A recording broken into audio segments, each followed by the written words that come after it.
va commencer par se présenter peut-être. Alors moi, je ne vais pas me présenter encore. Ouais, Assis, c'est pas on te connaît, évident. quoi. On est bien Moi, c'est content bon. de te revoir après un an d'absence sur ton île. Merci. Heureusement que tu avais des bons moussaillons dans ton entreprise. Merci Thierry. Je vais plutôt me présenter moi, donc Thierry Vas-y. Gessler. Je dirige une société en France, distribution de menuiserie, qui est une filiale d'un grand groupe autrichien. Et on diffuse aujourd'hui à travers un réseau de 200 distributeurs en France. Et notre travail avec Blueboat, en fait, on va pouvoir le décliner par la suite, qui me paraît aujourd'hui être une évidence, alors que ça n'était pas au départ. Surtout que quand on me parle d'un sous-marin, je me visualise moins son déplacement qu'un voilier. Et donc on connaît pas tout à fait les mêmes, on n'a pas tout à fait les mêmes approches énergétiques pour faire déplacer un vaisseau sous l'eau que sur l'eau. Et donc c'est un échange vraiment intéressant avec Blueboat, et je pense qu'on va le développer. On va expliquer un petit peu effectivement sur quoi repose cette relation, et je pense que gagnant-gagnant pour le coup. Surtout gagnant pour toi, mais bon, pour l'instant. On a essayé de regarder, de vous prendre 10 éléments qui permettaient justement de se dire c'est peut-être à quoi vous devez penser lorsque vous devez travailler avec un prestataire. On a travaillé ça avec Thierry, donc tout ce qui est écrit est validé par Thierry. Sur la thématique du choix du prestataire, on a mis en avant la notion de feeling. Je ne sais pas si tu veux, toi, donner la notion de feeling, comment tu le vois, Thierry, par rapport à notre rencontre, parce que finalement, on s'est connus dans un domaine autre que finalement commercialement parlant, puisqu'on est dans un réseau au réseau Entreprendre, en fait, qui est un réseau qui accompagne des jeunes entreprises à se développer. Et donc, en fait, on est tous les deux dans ce réseau, et on a discuté, et c'est vrai que au début, tu m'as dit c'est un sujet qui est peu palpable, je ne comprends pas trop ce que tu fais.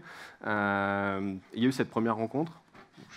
Je pense que la première rencontre, effectivement, au sein du réseau Entreprendre était importante parce que on se retrouve là souvent autour d'un stand-tiche, effectivement, les vendredis. Et c'est vrai que cette association est vraiment constituée de gens vraiment intéressants de tous les milieux, que ce soit dans le domaine de chefs d'entreprise, de banquiers, d'avocats. Je pense que la première rencontre n'était pas évidente parce que je n'avais pas ressenti réellement le besoin en fait en termes d'accompagnement de communication et d'irréputation surtout. Et c'est plutôt effectivement comme beaucoup de rencontres souvent, c'est le fruit du hasard et souvent il se passe quelque chose qui est tout à fait inattendu et on commence à se comprendre. Voilà, on ne va pas dire comment on était deux chiens, on commence à se renifler, mais enfin bon, on a d'abord appris à se connaître un peu en dehors du boulot, et ensuite, tout naturellement, on s'est rencontrés une première fois chez moi dans l'entreprise, et ça a été le point de départ, effectivement, de notre collaboration aujourd'hui. Donc la notion de feeling est quelque chose d'important, peut-être qu'elle est... on la met peut-être pas assez en avant, je pense, dans les relations, c'est un des points importants.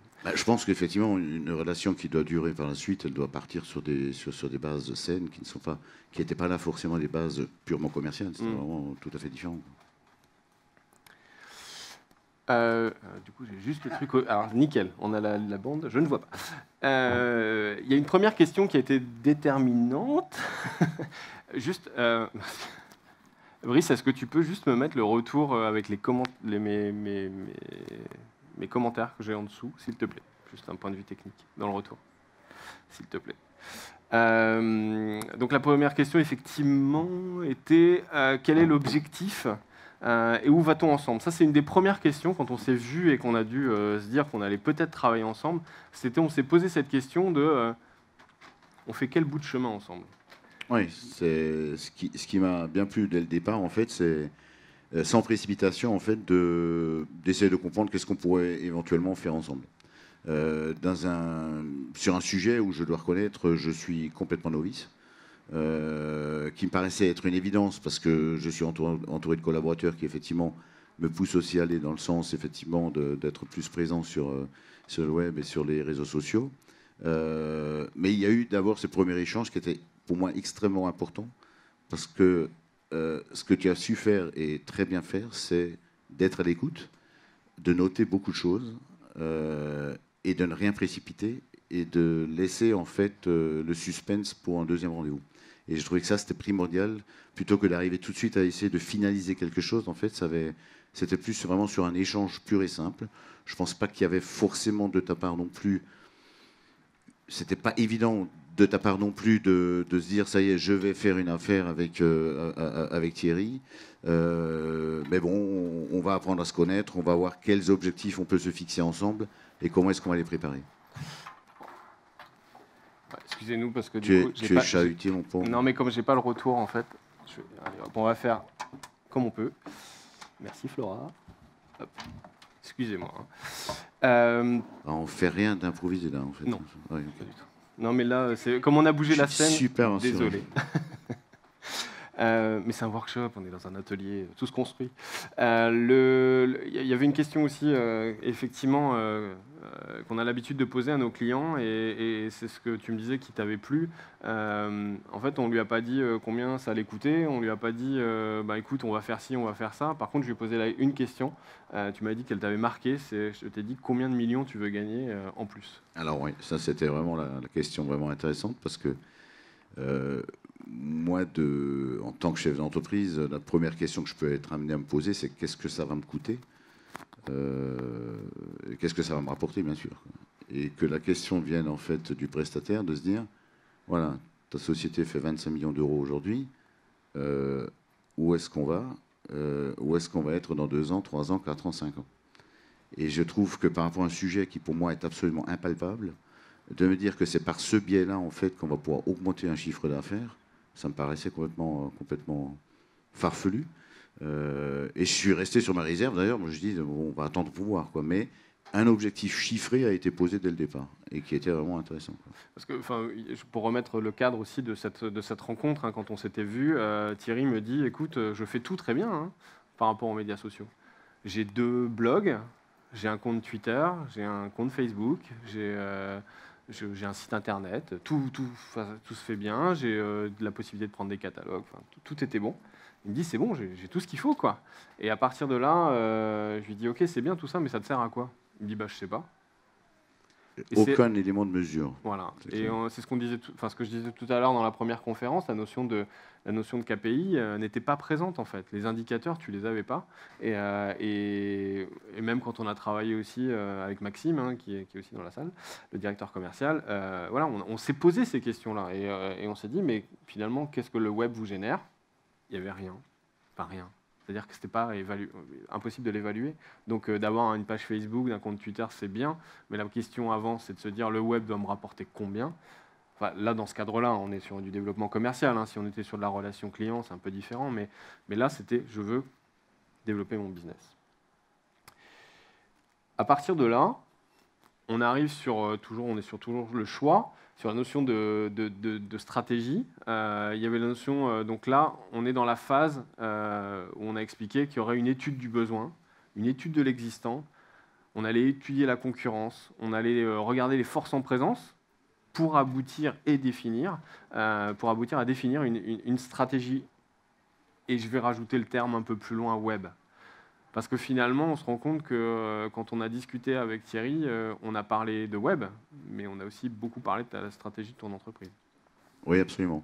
Déjà, je partais avec un handicap énorme en fait que tu avais relevé tout de suite, puisqu'on dépendait en fait sur le web, on était sous une page internationale en fait qui était gérée par l'Autriche. Il faut comprendre qu'Internome aujourd'hui, c'est une société qui en Autriche détient plus d'un quart du marché de la menuiserie. Ce qui est exceptionnel pour une marque dans un pays, de détenir plus d'un quart du marché. Et donc avec beaucoup de certitude, beaucoup de conviction à retransformer, mais avec une lenteur incroyable. Là, on parlait de la Poste qui visiblement bougeait beaucoup plus rapidement, mais d'ailleurs, leur slogan, c'est bouger avec la Poste, d'ailleurs, je me semble. Oh, c'est plus ça. Non, c'est plus ça, ça a changé. Et là, c'était de se dire, voilà, le site qu'on a aujourd'hui, c'est un beau site de fabricant, mais qui ne s'adresse pas du tout, en fait, au client final. Et ma difficulté, c'était effectivement de pouvoir convaincre les clients finaux. Alors, ce qui m'a surpris dans la démarche de Christophe quand même, mais c'est vrai que Maxime, mon directeur commercial, en est encore bouche bée aujourd'hui, c'est qu'on a payé, en fait, l'étude, quoi. Alors que je ne paye jamais avant d'avoir vu un résultat. Et donc là, c'est la première fois où je me suis dit, ce type est convaincant, on est en train de monter une stratégie, ils vont y passer du temps. Ces objectifs qu'on s'est fixés, il faut bien sûr les étudier. Et donc il y avait toute cette stratégie à mener et de bien comprendre qui on était, à quoi ressemblait notre marché et comment est-ce qu'on allait avancer. Et ça a pris beaucoup de temps, je dois reconnaître. C'était même pour nous presque un peu frustrant, je dirais. Mais il vous fallait ce temps et je crois qu'aujourd'hui, je l'ai compris qu'il faut laisser le temps au temps pour préparer bien les choses, quoi. Il y avait une notion qui était également, dans l'approche, on est sur une notion d'analyse objective en fait, c'est-à-dire qu'on va prendre des informations qui vont effectivement les besoins de l'entreprise, qui existent déjà, ce qui est déjà fait dans l'entreprise, ce que les concurrents font, et à partir de là en fait, on fait cette analyse objective pour pouvoir en ressortir cette stratégie web. Et c'est là où tu as commencé à sentir finalement le concret qui commence à arriver. Tout à fait, commencer à arriver, absolument. La suite. C'est bon pour moi, la suite Okay. au point. Toujours dans la notion de choix, alors je suis obligé d'en parler. Alors effectivement, pour nous, là, ça nous valorise, je le sais, mais du coup, c'est cette notion d'expérience du prestataire, c'était un élément important parce qu'on passait après un autre prestataire.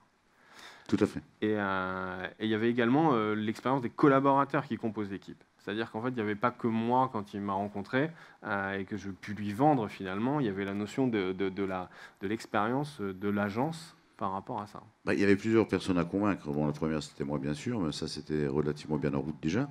Et ensuite, effectivement, convaincre mes collaborateurs aussi, qui s'occupent de la communication chez moi, mon directeur commercial, et puis même, ça allait beaucoup plus loin sur mon équipe commerciale. J'ai 14 commerciaux qui sillonnent la France et qui effectivement ont des besoins, donc c'était aussi de leur faire comprendre quel chemin on allait prendre. Et ensuite, la grosse difficulté qu'on avait, c'était de convaincre en fait l'image centrale d'Internorm International, en fait, qui est une société qui pèse quand même 450 millions d'euros, et de leur expliquer que moi, avec mes petits 25 millions d'euros dans mon petit pays, j'allais faire une révolution sur le web. Et donc ça, c'était pas gagné d'avance. Et c'est vrai que là, il y a eu un bel accompagnement également, et c'était bien préparé aussi. Cette stratégie était claire, il y avait des objectifs qui étaient définis, on était vraiment en ordre de marche. Et c'est vrai, ça, c'est un gros travail qui a dû se faire avant, effectivement. Et très rapidement, mes collaborateurs ont compris l'utilité, disons, de ce chemin qu'on allait prendre, les budgets qu'on allait mettre en place, parce que ce type, il me coûte une fortune, mais bon, je ne le regrette pas d'ailleurs. Il te rapporte aussi. Oui, il me rapporte beaucoup aussi, je le reconnais, mais ça, je ne voulais pas le dire. Il y avait sur la notion d'expérience du prestataire, parce qu'on se posait la question aussi, si vous, demain, vous devez choisir un prestataire, il y avait la notion de compréhension du marché que nous, on pouvait avoir au niveau de Blueboat, parce qu'on travaille avec beaucoup d'entreprises dans le domaine de l'aménagement de la maison, tout ce qui est habitat. Mais par contre, il y avait une question qu'on s'est posée, on se l'est posée justement en préparant, ça a permis aussi de se reposer des questions. En fait, nous, on ne connaît pas en fait le monde de la fenêtre. C'est-à-dire qu'on ne sommes pas des professionnels de la fenêtre. Et du coup, je t'ai dit, mais est-ce que le fait qu'on ne soit pas des professionnels de la fenêtre, enfin, ou en tout cas, qu'on ait déjà travaillé dans ce domaine-là, est-ce que ça peut être handicapant, ou tu te dis, bah, finalement, c'est un plus? Au départ, c'est vrai que ça me paraissait assez handicapant, parce que je me suis dit, comment est-ce qu'un prestataire peut parler de nos produits, peut mettre nos produits en avant s'il ne les connaît pas, quoi. Ça me paraît compliqué, quoi. Et en fin de compte, je pense que ça a été même un plus. La méconnaissance du marché de la fenêtre et du produit de la fenêtre était certainement un plus, parce que vous avez eu un œil totalement différent de celui qu'on avait l'habitude de porter sur le produit. Vous aviez un œil de client final, donc on était dans une communication non pas B2B qu'on avait l'habitude de faire, mais on venait sur une communication B2C, et c'est peut-être ce côté...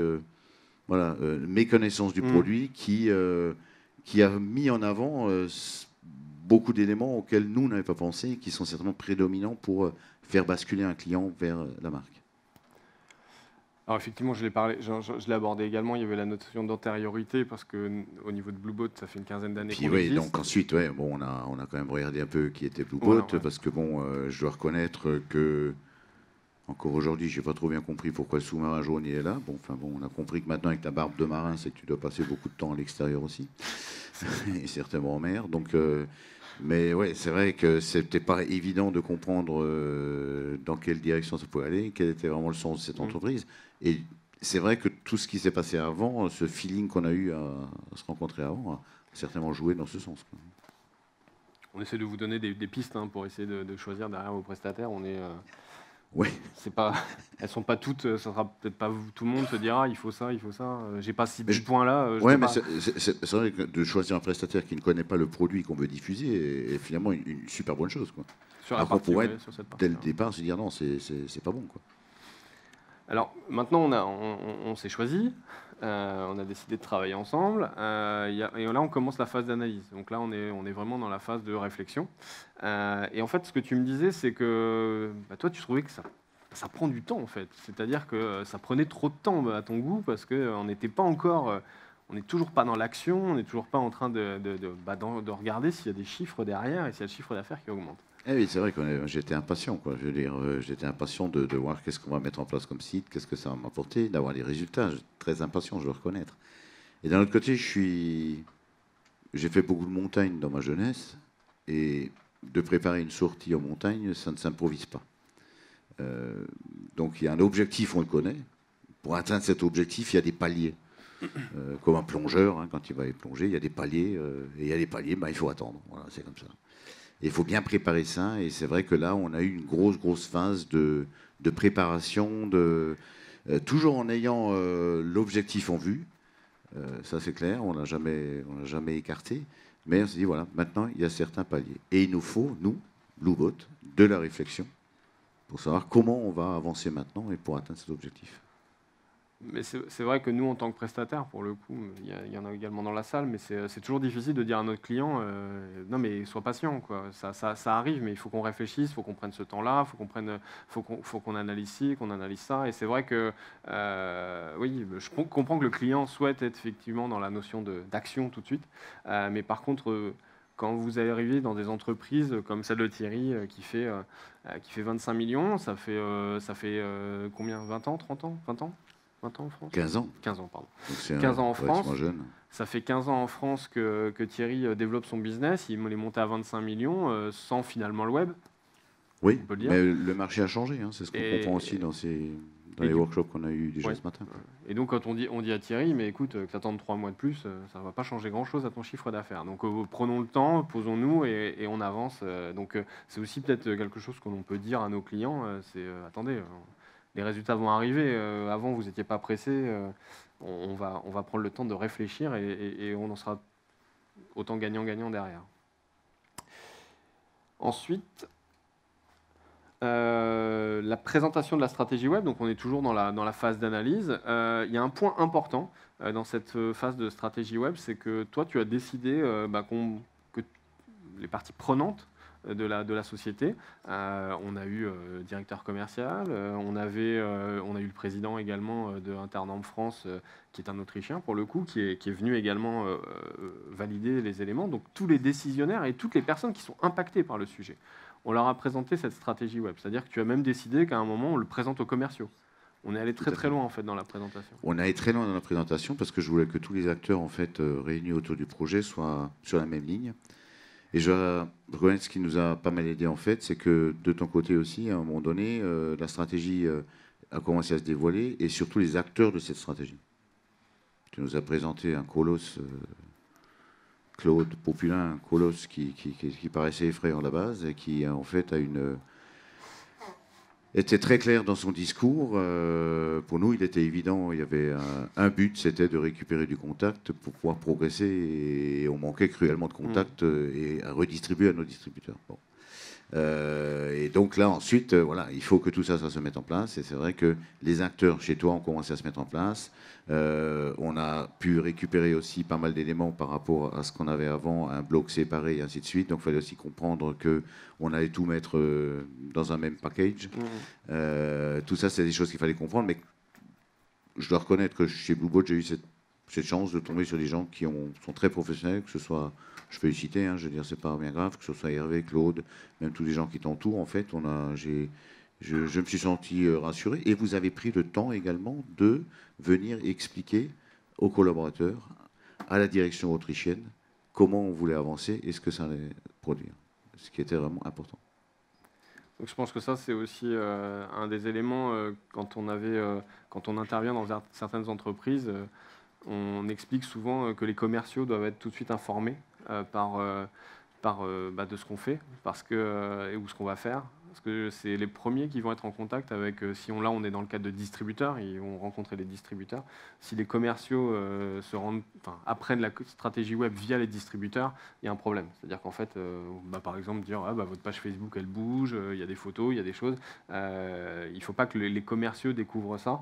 Ce sont des gens qui sont sur le terrain, qui sont au contact de vos clients. Donc autant que eux soient les premiers porteurs de cette stratégie web. Je sais qu'on a pour un autre client, on avait mis en place une stratégie web où justement on était sur la captation d'avis positifs ou négatifs. Les commerciaux se sont vite énervés en disant mais pourquoi on a plein d'avis négatifs qui arrivent, on est en train de mettre en avant les avis clients, ça va pas, c'est pas bon pour notre... Ça n'avait pas été bien expliqué, je pense, aux commerciaux, que ça allait prendre un petit peu de temps, mais que derrière ça serait bénéfique. Et en fait, maintenant, les commerciaux sont très contents parce qu'en fait, ces avis leur servent et les servent dans leur relation commerciale. Mais on aurait pu gagner une étape.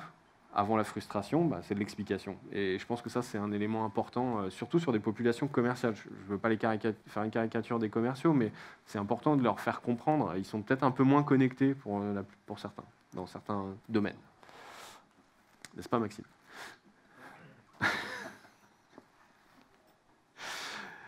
On est en phase de production maintenant. J'ai déjà pas mal payé, mais on arrive en phase de production. Il y a un point qui était important, c'est qu'on a tout démonté en fait. C'est-à-dire qu'on démonte l'existant pour reconstruire, notamment la partie technique. Et quand vous arrivez dans une entreprise comme Internorm, où en fait le site internet est piloté par l'Autriche, et que vous dites à Thierry, bon écoute, va falloir dire aux Autrichiens que leur site il est pas bon, que vous en faites rien, qu'il va falloir leur faire complètement, ou en tout cas il va falloir faire un site France. On se pose. Là, il faut que le client accepte.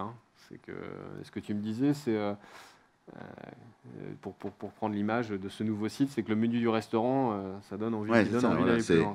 C'est pour l'instant, on était nous sur un site d'usine en fait, qui s'adressait vraiment à des professionnels, et on était sur l'évidence qu'il fallait expliquer jusque dans le moindre détail la technicité d'une fenêtre. Un exemple. Mettre en avant une fenêtre en triple vitrage, je veux dire, pour le client final, un triple vitrage, ça ne veut rien dire. Bon. Et on sait bien qu'un simple vitrage, c'est pas bon, un double, c'est bien. Maintenant, un triple, qu'est-ce que c'est pas? Voilà, c'est compliqué. C'est plus cher. C'est plus cher, voilà. Donc ça, déjà, il y a l'image aussi qu'on véhicule par rapport au produit et de la façon dont on les présente. Et comment est-ce qu'on va amener les clients sur le produit pour ne pas les effrayer, pour essayer de capter la plus grande masse. Et notre site, autrichien de base, était absolument faux. Et là où ça devient intéressant, donc ça tu le vois maintenant un petit peu arriver, c'est que le site autrichien qui est resté tel quel est en train de changer énormément et qui est en train de rejoindre tout ce qu'on est en train de faire en France. Donc c'est que, à quelque part, on n'était pas dans le faux, quoi. Mais il fallait et ça Claude l'a bien expliqué, tu l'as bien expliqué aussi, pour arriver à capter un client, on a pris un peu l'exemple d'un restaurateur. Si un restaurateur, à l'extérieur de son restaurant, ne met pas un menu qui attire le client et qui est attrayant, on ne rentrera pas dans le restaurant, même si c'est très bon à l'intérieur. Donc il faut que le menu, et je considère qu'une page web, par exemple, c'est le menu, il faut que ce menu soit attrayant pour qu'on ait envie d'aller plus loin. Et sans que ça devienne extrêmement compliqué ou complexe, on va rentrer dans le jeu et ensuite on va capter effectivement le client. Pareil pour un restaurateur, une fois que les clients sont rentrés, on les a accueillis, captés, et ensuite on peut effectivement en faire quelque chose. Donc c'était de comprendre effectivement cette stratégie totalement différente, de se dire voilà, il y a un menu à mettre en place, et puis derrière, les gars, c'est à vous de bosser, mais on va faire en sorte qu'il y ait un maximum de taux de transformation derrière. C'est la phase-là, pour moi, qui est la plus délicate quand on est prestataire. Après, pour les prestataires qui sont dans la salle, on peut échanger là-dessus aussi. N'hésitez pas, d'ailleurs, si vous avez des questions ou intervenir, ça sera avec grand plaisir. C'est la phase-là où je pense que le risque est le plus grand pour le prestataire, c'est-à-dire que le commercial est passé, il a vendu l'idée au chef d'entreprise ou à son interlocuteur, il va lui dire voilà ce qu'on va faire, il lui vend du rêve, il aura vendu quelque chose, et au final, quand la production se met en place, c'est plus le cas. Et ça, c'est un des risques majeurs. Et ce qu'on a. C'est là aussi que on risque de se perdre, parce que on est déjà impatient de voir ce que ça va donner. On est là en train de construire vraiment le projet. On est très impatient. Et il faut que le prestataire soit extrêmement disponible à ce moment-là. Si là, il n'y a pas de disponibilité, disons, d'une équipe de prestataires en face, on risque très rapidement d'aller à l'échec, quoi. Et ça, c'est vrai que j'ai eu cette chance, effectivement, d'avoir, à travers ta société, effectivement, une disponibilité de chaque instant, quoi. Et même presque dérangeante pour moi, parce que j'avais presque honte d'appeler un de tes collaborateurs le soir à 8 h et d'avoir encore une réponse, quoi. Mais c'est vrai qu'il y a eu, ton numéro est blacklisté, en fait. Celui de Maxime aussi. Oui, donc c'est vrai que ça, c'était extrêmement rassurant dans cette phase de construction, en fait, construction du projet. C'est effectivement une phase importante. Et il y a un autre point qui est important. C'est pas forcément une phase, mais c'est ce moment. J'ai choisi de le mettre. Quand on en a discuté, j'ai dit on va peut-être le mettre à ce moment-là, dans la phase de production. C'est le prestataire, pour moi, n'est pas là pour... alors, c'est ce que tu me disais, hein, je lis, le prestataire n'est pas là pour me faire plaisir, mais réaliser des objectifs. C'est-à-dire qu'en fait, il y a un point qui est, je pense, c'est que le prestataire ne doit pas être un béni oui-oui, quoi. C'est de dire, écoute, oui, monsieur le client, bien sûr, on va faire ça, je vais prendre 5 000 au passage et ça me fera très plaisir, mais au final, ça ne va pas te rapporter grand-chose. Et ça, ça a été une approche également où... et pourquoi j'ai mis ce monsieur qui fume, enfin qui fume des oreilles, c'est parce que justement, je pense que on parlait de feeling au début, et il faut qu'aussi, moi, mes clients avec lesquels je travaille le mieux, c'est qu'à un moment, ils acceptent aussi qu'on leur dise, mais non, là, tu te trompes. Et tu as des convictions. L'Autriche avait des convictions, tu avais des convictions, Maxime avec des convictions, mais à un moment, nous, on vous dit, mais non, vous vous trompez. On est les pros sur ce domaine, vous vous trompez. Soit le client dit bah non, je continue dans mon erreur, soit il accepte. Et je pense que là, ça a été un des points par rapport à ce feeling qui a fonctionné. Oui, c'est clair, absolument. Je pense que il y a un moment donné, il faut faire confiance à son prestataire à un moment donné. Il faut savoir l'écouter. Mais là où tu as raison, le prestataire ne doit pas faire des 4 volontés du client parce que le résultat en serait forcément amoindri. Donc il est important que vous restiez effectivement sur votre droit dans vos bottes. Claude est assez convaincant pour ça, je dois reconnaître. Voilà, parce que bon, en plus il impressionne. Bon. Puis il venait chez moi avec des grandes boxes, hein, donc difficile de discuter. Mais c'est vrai que j'ai remis à plat toutes mes croyances et ainsi de suite. Mais au fil du temps, avec tout ce qu'on avait discuté avant, on est arrivé effectivement à être sur la même ligne. Je dois reconnaître.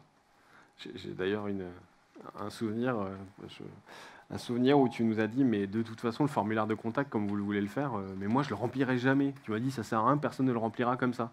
Et on t'a dit, mais si, c'est comme ça. T'as pas le choix, c'est comme ça. Et c'est vrai que ça a mis un temps, hein, où tu nous as dit, non, mais je vois pas pourquoi vous voulez le faire comme ça. Écoute, ça fonctionne ailleurs, on le fait comme ça. Et puis maintenant, je pense que tu es content de ce formulaire. Le formulaire, il va très bien. Je suis presque prêt à le remplir moi-même. Donc. Un autre point. Alors, mon épouse veut changer ses fenêtres, elle l'a rempli le truc.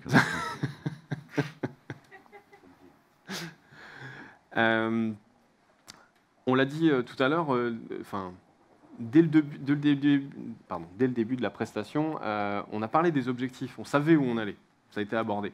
Donc à partir de là, la notion de mesure, je l'ai mis en point 9, mais finalement, si en amont le prestataire a bien expliqué au client, de toute façon, il y aura toutes ces phases d'analyse, de KPI, d'indicateurs. Finalement, je le mets là, mais c'est normal en fait. C'est au centre de la relation, c'est-à-dire que quand on discute avec, je parle de Maxime parce que du coup, il y a la notion de contact, ou avec Thierry. En fait, c'est naturel, quoi. C'est-à-dire qu'on sait qu'on est dedans ou pas au niveau des objectifs, est-ce qu'on a augmenté ou pas. Et c'est vrai que c'est un des points qui est resté sur la notion de retombée, enfin tous ces éléments, quoi. Oui, donc effectivement, les seuls points de mesure qu'on avait jusqu'à présent, c'était effectivement le chiffre d'affaires, quelque part. Mais comment arriver à ce chiffre d'affaires? On mène quand même beaucoup d'actions. On n'est pas arrivé à faire 25 millions d'euros en une quinzaine d'années sur tout le territoire français sans avoir fait des opérations, que ce soit maintenant des salons, de la communication presse, des affichages et tout ce qui s'ensuit. Mais c'est vrai que ces retombées-là, on arrive à peu près à les mesurer. Et encore, c'est extrêmement difficile parce que souvent, on n'a pas le retour des distributeurs non plus. Et là, en fait, les éléments de mesure sont très simples. Voilà. C'est combien de clics il y a eu, quels sont le nombre de contacts, le nombre de catalogues demandés, quel est le taux de transformation. Et c'est là aussi qu'on a élaboré peut-être même une stratégie supplémentaire à ce qu'on avait prévu au départ. Donc il m'a encore une fois coûté beaucoup de pognon, mais enfin bon, ça c'est pas grave. C'est d'avoir effectivement les outils d'analyse derrière, de pouvoir suivre tous les contacts, disons qu'on mes commerciaux remettaient aux distributeurs, de pouvoir les suivre dans une base de données commune et de pouvoir les analyser, de pouvoir étudier des taux de transformation. Et ça se met en place. Et il faut du temps aussi. Là, c'est par contre Claude qui est impatient parce qu'il aimerait avoir plus de résultats, que les tableaux soient un peu mieux remplis. Mais on a aujourd'hui, c'est vrai, des éléments de mesure au jour le jour, je dirais, et qui sont extrêmement importants, avec une progression, effectivement, en termes de positionnement sur les mots-clés et sur les régions, en géolocalisé surtout, quoi, que j'imaginais même pas possible, quoi, en fait. Parce que c'était un des enjeux également, effectivement. Un des enjeux, c'est celui-là. Tu disais comment je vais être présent parce sur toute la qu'il faut France, imaginer que je suis dans un domaine extrêmement complexe, quoi. La menuiserie et la fenêtre, il y a énormément d'acteurs de menuiserie en France, il y en a beaucoup, beaucoup, beaucoup. Pour arriver à être numéro 1 sur une page en tapant le mot-clé fenêtre, je pense que de mon vivant, je ne le verrai plus, quoi. Donc il fallait qu'on trouve des stratagèmes différents, et c'est là que la stratégie était intéressante, d'aller vers de la géolocalisation, effectivement, et de commencer à travailler plus sur les codes postaux, sur une géolocalisation, pour avoir plus de chances d'accéder effectivement par les mots-clés en première place sur les différentes pages, quoi. Donc vous voyez, on est arrivé, on est rentré par animation de médias sociaux ou de réputation, et finalement on était dans des problématiques commerciales. On a discuté d'e-réputation au départ, mais très vite compris que l'e-réputation, je n'en avais pas besoin, puisque les forums sont en tout cas, là, sur la phase notoriété, je pense voilà. que c'était cette phase-là. Plutôt sur la phase notoriété, et ensuite, on a mis en place et développé au fur et à mesure, effectivement, toute une panel d'outils, en fait, qui aujourd'hui me font un prestataire qui, de A à Z, en fait, remplit tout ce que je peux espérer avoir, et en gérant tout ce qui est blog, tout ce qui est Twitter, Facebook, articles, et j'en passe, c'est les meilleurs. Et on a vraiment une vraie stratégie d'ensemble. On utilise toujours les approches irréputationnelles qu'on avait, mais par contre, on va les utiliser différemment à d'autres fins. Voilà, c'est dans cet esprit-là. La production, toujours. Les budgets ? C'est cher. Non, c'est pas cher. C'est onéreux. Alors moi, les phrases qui sont notées là, c'est pas moi. J'ai repris ce qu'on avait échangé. Sur les budgets, ce qu'on se disait, c'était donner les moyens aux prestataires de travailler et donc d'atteindre ses objectifs, et surtout capitaliser dans la durée. C'est-à-dire qu'à partir du moment où tu t'es dit on va tout refondre, on va tout déconstruire, on va reconstruire, à ce moment-là, effectivement, tu capitalises dans la durée. Mais il y avait aussi un autre élément, et moi je le vois d'un point de vue prestataire. Alors oui, on gagne de l'argent sur les prestations qu'on fait avec Internorm, heureusement, on est là pour ça. Mais par contre, c'est de se dire aussi, on travaille ensemble, gagnant-gagnant. C'est-à-dire que ce que tu vas nous donner, nous, à nous permettre de grandir, mais aussi, toi, te permet de grandir. Parce que effectivement, et là, les KPI sont encore présents pour ça. C'est-à-dire que tu sais qu'à un moment, ça te rapporte. Et si on est capable de montrer combien ça rapporte, c'est plus de la dépense, c'est de l'investissement. Oui, alors dans un domaine comme celui-ci, effectivement, il faut déjà avoir cette notion de durée. Je pense qu'il y a beaucoup de gens qui, effectivement, commencent à entamer quelque chose, effectivement, sur le web et sur les réseaux sociaux, et qui abandonnent très vite. Et on le voit, la plupart des sites qu'on voit sont souvent des sites qui sont restés immobiles pendant je ne sais trop combien de temps et qui ne servent plus à grand-chose. Donc, il y a aussi de pouvoir maintenir ça à flot. Et pour maintenir ça à flot, il faut mettre un peu d'argent sur la table. C'est clair que les prestataires qui travaillent pour moi, prestataires en général, et Blueboat en est un, sont des gens que je ne vais pas leur serrer le kiki pour gagner quelques centimes. Il faut que tout le monde puisse travailler sereinement. Sinon, on n'arrive pas à finaliser quelque chose. Il faut qu'en face, le prestataire aussi s'y retrouve. S'il ne s'y retrouve pas, vous allez passer en deuxième, troisième, quatrième client. Et c'est toujours plus intéressant d'être le premier client, je dirais, qui va être servi plus rapidement et différemment. Et donc, c'est au-delà de la relation amicale qu'on peut avoir, professionnelle ou autre, mais je veux dire, il faut que le prestataire puisse gagner sa vie, sinon ça n'a pas de sens, quoi. Enfin, ça, je l'ai, non pas qu'avec votre, mais avec d'autres prestataires, effectivement, que ce soit dans l'imprimerie ou n'importe quoi. Je préfère que les gars aient un peu plus d'argent, mais me prennent vraiment en compte et font du bon boulot pour moi, quoi. C'est important, quoi. On arrive aux 10 points, mais on en a rajouté quelques-uns. Il faut absolument que je commente l'image, parce que je ne sais pas s'il la voit, l'image, là, non? Il la voit pas? Oui, non, il y a un retour. Il la voit, non? Il y a un retour, bon. Sur la relation. Oui. Alors, je m'excuse, mais il me dit, voilà, le client doit donner envie à son prestataire de travailler pour lui. j'ai pas fourni les bulles, ni le bain bulle, ni la prestation féminine qui est sur l'image. Qu'on soit bien d'accord, on a travaillé ensemble pour d'autres raisons. Bien sûr. Mais en fait, c'est plutôt vous qui m'avez... Non, non, j'ai pas eu toujours encore. pas. Non, Non. En fait, bon, voilà, l'image, au-delà de l'image, effectivement, c'était la notion de partenariat. En fait, c'est un terme qui est énormément galvaudé, je pense, entre prestataires et clients. Mais je pense que là, la notion de partenariat, elle prend tout son sens. C'est-à-dire qu'en fait, oui, nous, on a donné envie à Internorm de bosser avec nous, mais par contre, il y a Internorm qui nous a donné aussi envie de bosser avec eux et de continuer. C'est-à-dire que très rapidement, on s'est retrouvé, on allait visiter les usines en Autriche. Très rapidement, on t'a emmené en Autriche avec une partie de ton équipe pour comprendre qui on était aussi. Parce que ça, c'était important aussi, que le prestataire puisse savoir qui on est réellement. Et qu'au-dessus, il y a une maison mère, et comment elle fonctionne, et qu'est-ce qu'on a comme produit. Si on a des produits qui sont exceptionnels, mais il faut aussi que le prestataire puisse le comprendre et puisse le relayer aussi de façon motivante. Donc c'est vrai que ça, cet échange va dans les deux sens. 5 minutes. Yes. Il nous reste 5 minutes. Mais c'est effectivement cette notion de partenariat quelque chose d'important et je pense qu'on oublie, enfin, souvent l'annonceur oublie qu'il doit aussi motiver son prestataire à bosser pour lui. Ça passe pas que par l'argent, je pense. Voilà, très honnêtement. Ça c'est clair. Non, Maxime, ça ne passe pas que par l'argent. Je te vois déjà venir. Non, Maxime, c'est bon. Quand j'interpelle Maxime, c'est le directeur commercial d'Internorm. Ensuite, il y avait la notion de cohérence d'une équipe, la complémentarité des acteurs du projet. Mais là, en fait, je ne parle pas de l'équipe d'un côté ou de l'autre. Je ne parle pas du prestataire ou du client. Je pense que là, le travail qu'on a fait ensemble, c'est une vraie équipe. Et ce que je disais à Thierry, on est allé au resto tous ensemble il y a, il y a quelques temps. Et c'était avant l'été. Et en fait, on avait l'impression il y avait une cohérence d'équipe. On travaille tous ensemble et on a plaisir à se voir et à échanger. Et je pense que... Mais ça va toujours dans cette idée de partenariat, dans cette notion de feeling. Mais mes équipes, la relation qu'on peut avoir, Thierry et moi, ça va au-delà. Moi, j'ai une relation aussi avec leur équipe et mes équipes entre elles, enfin nos équipes entre elles. Donc ça, c'est plutôt aussi... Ouais, ça, c'est des choses qu'il faut des fois un petit peu provoquer dans l'année. Et c'est vrai qu'on le fait assez rarement, je dois reconnaître. Et là, en l'occurrence, ce que tu citais, en fait, c'est...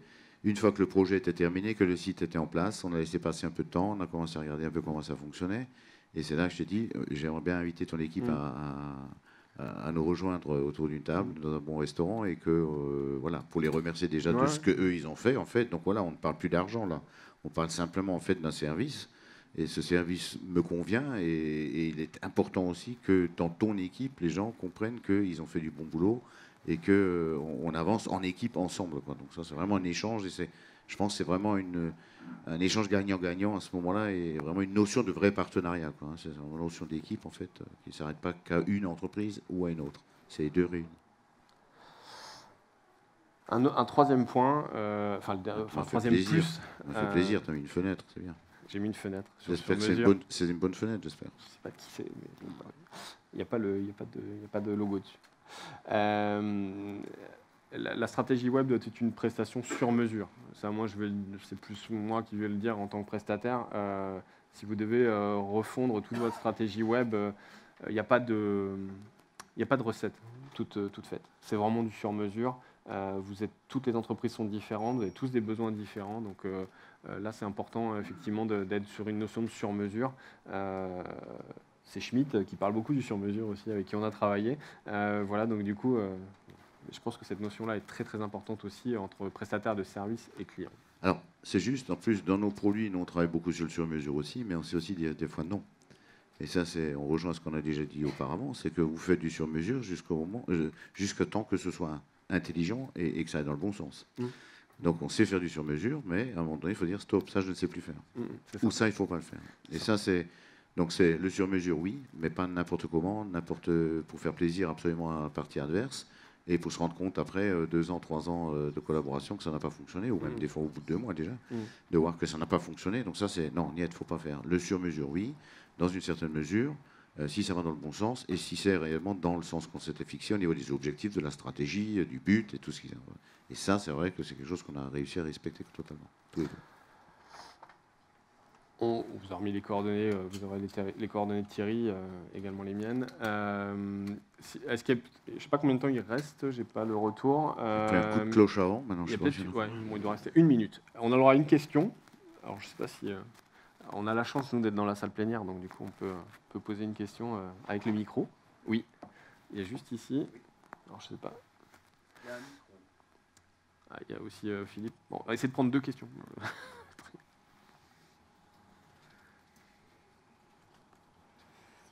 De toute façon, là, c'est le temps mort. On jouait temps mort, là. Là, c'est les On jouait temps mort, ouais, c'est bon. Bonjour. Oui, ça y est, on m'entend. Bonjour, je m'appelle Elodie Honegger. J'ai été souvent chef de projet web dans ma vie professionnelle et j'ai souvent trouvé que c'était des projets managériaux à part entière, les refontes de sites web.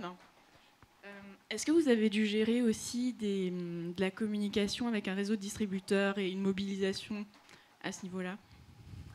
Oui, à travers, autour du projet ensuite, nous, on a effectivement communiqué avec nos distributeurs, puisqu'ils sont partie prenante aussi. Et dans ce qu'on a mis en place sur les sites web, en fait, il y a des pages dédiées à chaque distributeur. Donc, il fallait aussi leur expliquer l'importance du système. Donc, ça, c'est quelque chose où, effectivement, Blueboat nous a accompagnés aussi dans la façon de communiquer avec les distributeurs. C'est vrai que ça passe pas simplement par se dire, voilà, le site est là et on n'en communique pas dessus, on fait rien. Je veux dire, tout le monde est partie prenante, y compris notre distributeur, quoi. Ça, c'est extrêmement important.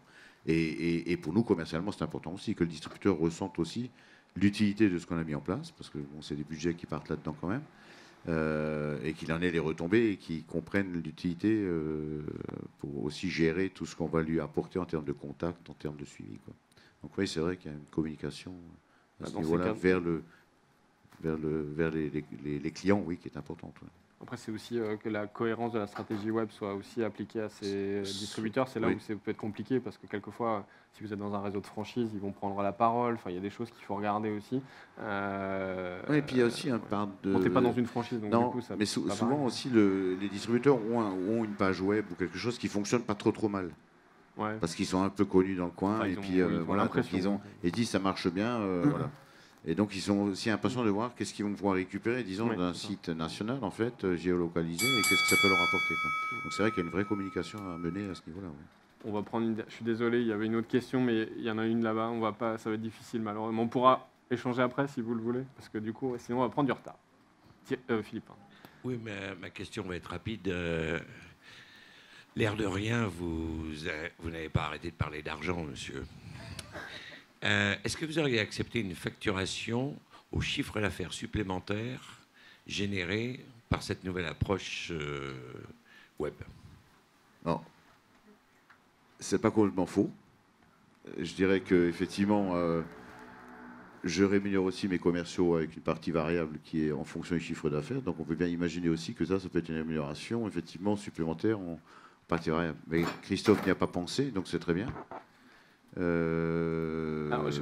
C'est un peu compliqué. Non, en fait, je vais répondre moi par rapport à ça. Je sais qu'en tant que prestataire et pour discuter avec d'autres prestataires, c'est quelque chose qu'on évite. Pour une simple raison, c'est que nous, en fait, on est une partie en fait du problème. On va travailler sur une partie du problème.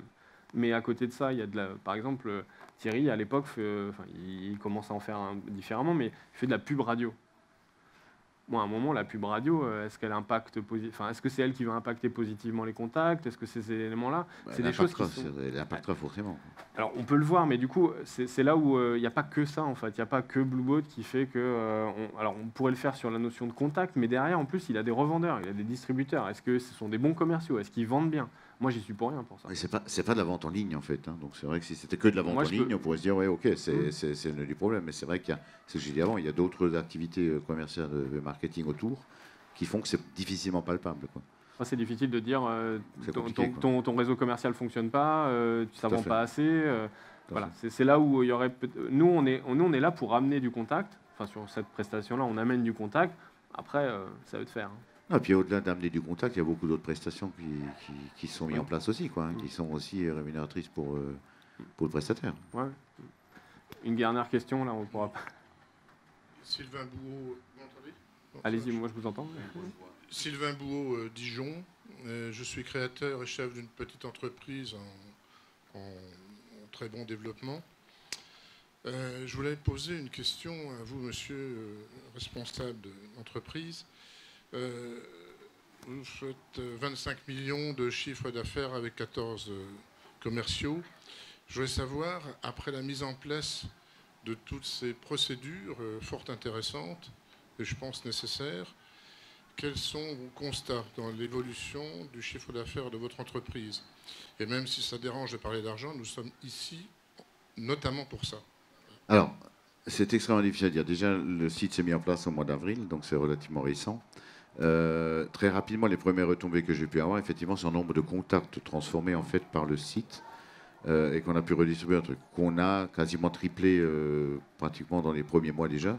En plus. Même plus, oui. En fait, on était, on peut dire les chiffres ou... Oui, on peut dire chiffres. Oui. On était à l'époque, on était en nombre de catalogues, en nombre de contacts, on était sur une quinzaine de demandes de catalogues par mois pour une entreprise qui fait 25 millions, ce qui est rien. Complètement ridicule. Quoi. On est, et là, à ce jour, avec le nouveau site, on est pas loin de 400-450 contacts qui arrivent par mois. Donc après, en termes de chiffre d'affaires, c'est là où la transformation est difficile. Il y a un réseau de revente derrière. Enfin, c'est un peu plus compliqué à regarder. Mais... Oui, et puis après, dans le site, il faut comprendre que derrière, il y a aussi pas mal d'articles de presse qui nous font amener des clients peut-être sur le site. Et ça nous donne beaucoup de contacts bien identifiés pour l'instant aussi. Ça, c'est important, quoi. Parce que d'avoir beaucoup de demandes de catalogues, mais de curieux, ça n'a pas de sens non plus. Aujourd'hui, c'est vrai qu'on arrive quand même à juger en fait les actions en fait pour que les contacts soient le plus pertinents possible, pour que les distributeurs ne se lassent pas de recevoir des contacts qui ne servent à rien, quoi. Donc ça c'est important aussi, quoi.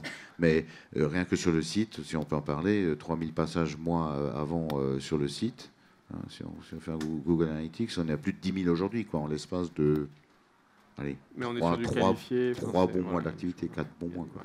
Du qualifié. Enfin, après, et encore très, très qualifié. On est sur la notion de contact, voilà.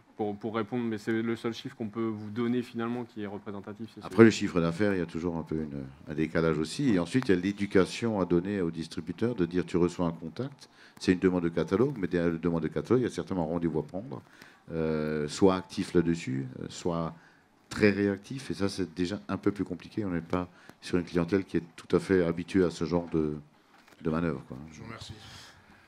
Merci Thierry.